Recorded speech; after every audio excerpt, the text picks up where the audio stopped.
Horlama, modern çağımızı en fazla rahatsız eden hastalıklardan bir tanesi. Genellikle hastalar bize ne şikayetle geliyor? Hastalar geceleri uyuyamıyorum, eşleri sesten çok rahatsız oldukları için veya kendileri tıkanıp uyandıkları için, gündüz saatlerinde çok uyukladıklarını belirterek, çok sinirli olduklarını belirtiyorlar. Bu şikayetlerle geliyorlar genelde.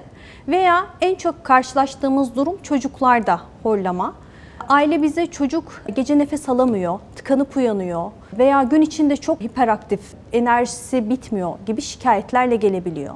Bu gibi durumlarda genellikle çocuklarda geniz eti bademcik problemiyle karşı karşıya kalıyoruz. En kolay çözümü çocuklarda oluyor diyebiliriz. Çünkü bu gibi durumlarda indikasyonu varsa çocuklara geniz eti bademcik ameliyatı öneriyoruz. Erişkin hastalara baktığımızda ise genellikle erkek popülasyon ağırlıklı oluyor bu durum.